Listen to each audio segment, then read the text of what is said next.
There are no shortcuts to maturity, a word Rick Warren will use throughout this chapter without ever once defining. Rick says that when you try to ripen fruit quickly, it loses its flavor. And to support this, he instead describes the process of fruits that are picked when they are unripe. Unripened and ripened quickly are not the same thing. Lane Adams, whoever that was, compared the process of spiritual growth to the strategy of the Allies used in World War II to liberate islands in the South Pacific. Before Christ invades our lives at conversion, he sometimes has to soften us up by allowing problems we can't handle.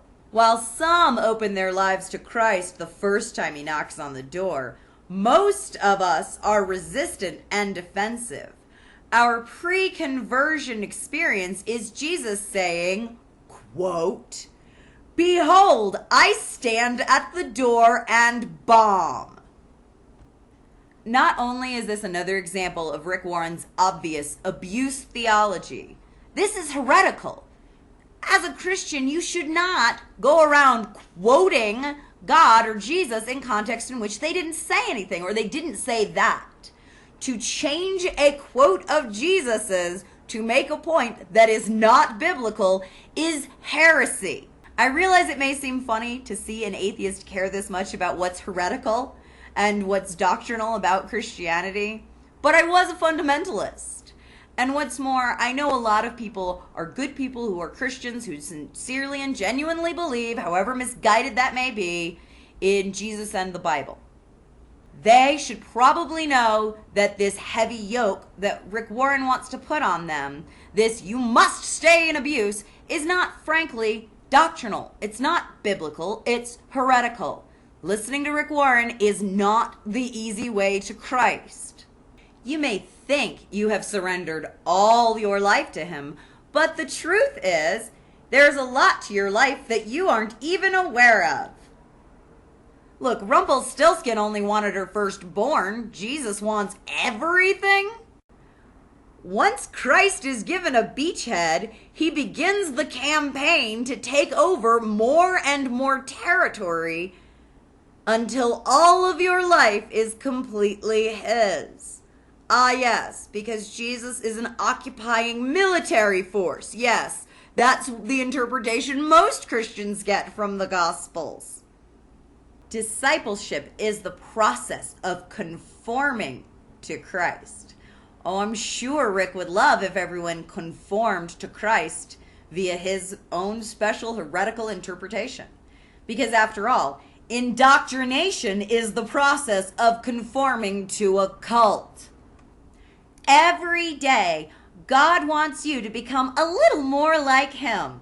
Sorry, if God was so keen on keeping Adam and Eve ignorant from the tree of knowledge, why would you come to the conclusion that he wants us to become like him? I mean, becoming God-like, wasn't that the big temptation? Aren't you constantly telling us we're not supposed to be like God and that wresting control away from him is evil? How are we supposed to be more and more like God as we have less and less control over the world around us? Although God could instantly transform us, he's chosen to develop us slowly. But you don't think that he chose to develop our species slowly via evolution and the process of natural selection. God prefers to work in incremental steps in our lives. Again, but not in the evolution of our species. No, that was... So why does it take so long to achieve this never-defined spiritual maturity of Rick Warren's? Well, he says it's because we are slow learners. The history of Israel illustrates how quickly we forget the lessons God teaches us and how soon we revert to our old patterns of behavior. We need repeated exposure. I get the feeling that when he says the history of Israel, he actually means the Israeli people in the Bible and not like that country that's 60 years old and currently occupying Palestine. To quickly clarify, I support Israel's right to existence and to self-determination and protection. I don't support their right to turn an entire generations of Palestinians into refugees in their own home.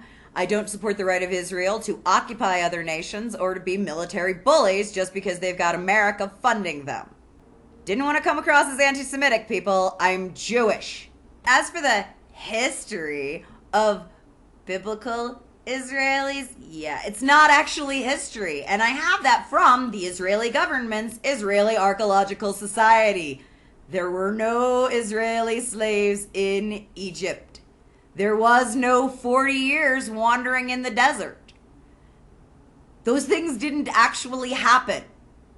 Many people go to a counselor with a personal or relational problem that took years to develop. They naively expect a quick solution. I don't know who goes to counseling like this. I don't know who these many people Rick is talking about. But I do like the idea that he has that people only go to counseling to deal with things that they need to change about themselves. It's not like there's grief counseling or post-traumatic stress disorder counseling or cognitive behavioral therapy. No. It's entirely breaking your bad habits. Yeah.